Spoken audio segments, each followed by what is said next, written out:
Hi there and welcome to the channel. I'm Laura, and today we're going to explore a topic that creates curiosity, anxiety, and sadly a great deal of misunderstanding. What is the normal penis size?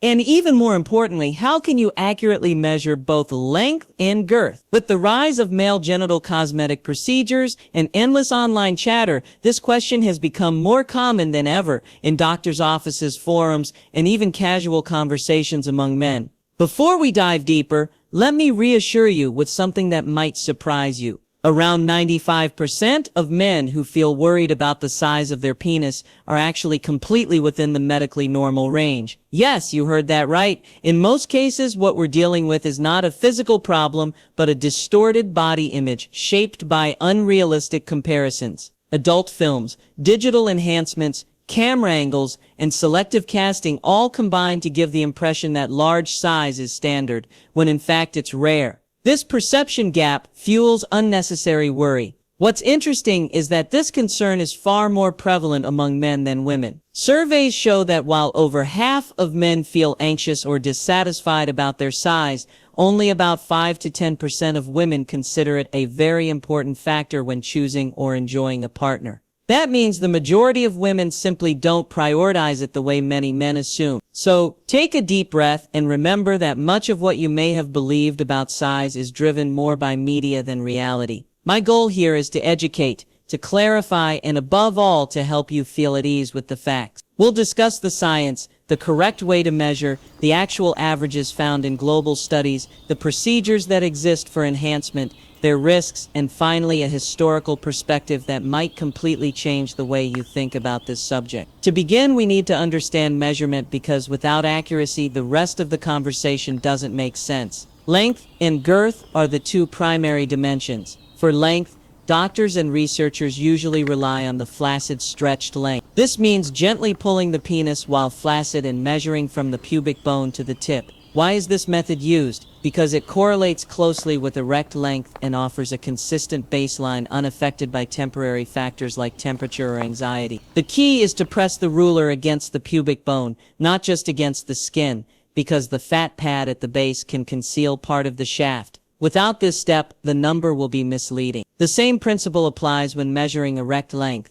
Place the ruler along the top of the shaft, press to the bone, and extend to the tip of the gland. Measuring from underneath or from the skin alone will always inflate the number, leading to disappointment when comparing with properly measured data. Girth or circumference is just as significant because many partners report that thickness plays a greater role in sexual satisfaction than length. To measure girth, you need a soft measuring tape or even a piece of string that you can later measure with a ruler. Wrap it around the mid-shaft, not too close to the base and not too close to the head. The middle provides the most consistent reading. You can measure both flaccid and erect, but in scientific studies, erect girth is the standard. Many men overestimate or underestimate their size because they either measure incorrectly or compare their own flaccid state to another person's erect state. This is where a lot of insecurity comes from, and it's why correct measurement is so crucial. Coming up, we'll compare these measurements to what global research actually shows,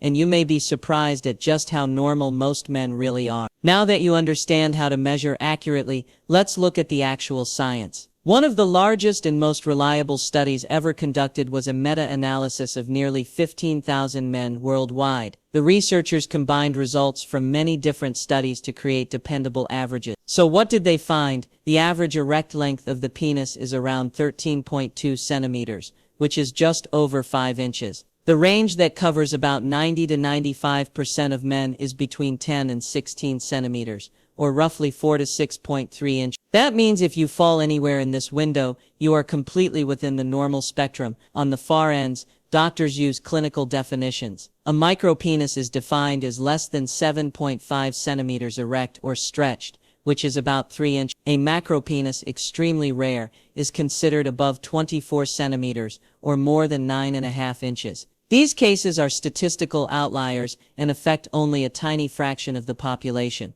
When it comes to girth, the averages are equally reassuring. The average erect girth is around 11.5 centimeters, about 4.5 inches, with most men falling between 10 and 13 centimeters. Flaccid girth averages around 9.5 centimeters, or 3.7 inch. Once again, if you're somewhere in these ranges, you're normal. The problem is that few men compare themselves with scientific averages. Instead, comparisons are made with actors in adult films, who are specifically selected because of unusual size. Add to that the use of camera angles, enhancement pills promoted without evidence, and even digital editing, and it becomes clear why many men think they fall short when in fact they don't. Another important aspect to remember is perspective. Studies show that most women don't prioritize size nearly as much as men fear. For many, factors such as intimacy, confidence, attentiveness, and emotional connection matter far more. And when it does come to physical attributes, girth and overall sexual compatibility rank higher than sheer length. The reality is that the anxiety men feel often exceeds the actual importance of the issue.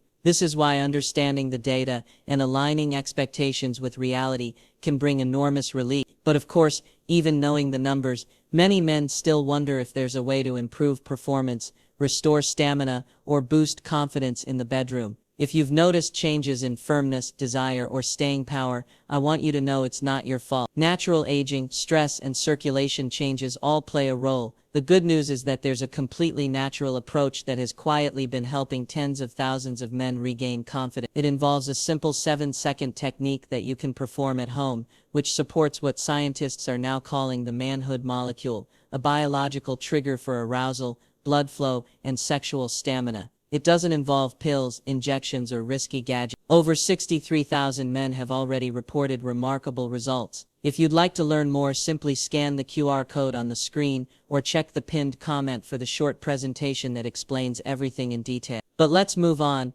because while natural approaches can restore vitality, some men also look into cosmetic procedures for altering size, and that's where facts and safety warnings are absolutely essential. When it comes to enhancement, girth procedures are the most common. One of the safer options currently available involves injections of hyaluronic acid, the same substance often used in facial fillers. Because it's naturally present in the body, it tends to be absorbed over time without causing permanent damage. When applied by a qualified doctor, it can increase girth by 2 to 3 centimeters, and the effect usually lasts about 12 to 18 months. However, not all injectables are safe. Substances such as industrial silicone or non-absorbable fillers like PMMA have been used in some clinics, but these carry high risks of chronic inflammation, nodules, deformity, and irreversible damage. Reputable medical organizations strongly advise against them. When it comes to length, the options are fewer and far more complicated. Liposuction of the pubic area is sometimes offered,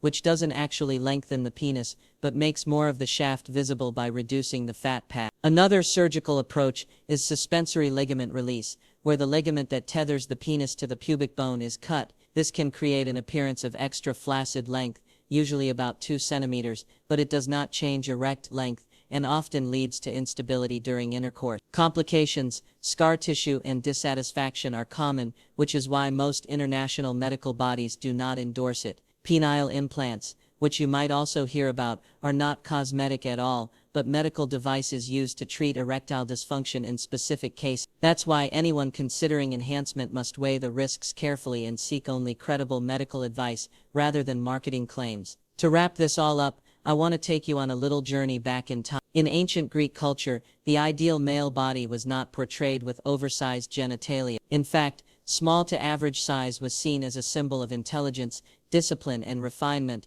while exaggerated size was associated with a lack of self-control, with barbarism, or even used as comic exaggeration. Sculptures of gods and philosophers, admired for centuries, show proportions that today some men might worry about, yet in that society, those very proportions were linked with wisdom and strength. This should remind us that cultural standards are not fixed truths, but shifting ideals. What society deems desirable today may change tomorrow. That means much of the anxiety surrounding penis size is rooted not in biology but in social conditioning. So if you've ever felt insecure, remember that you are not alone, and that your worth, your masculinity, and your ability to connect with a partner are not defined by a number on a ruler. What matters most is confidence, kindness, respect, and a healthy approach to intimacy. Hopefully, this discussion has helped clear away the myths and given you a clearer picture of the facts. If you found this video helpful, please give it a like, subscribe to the channel, and turn on notifications so you don't miss more science-based,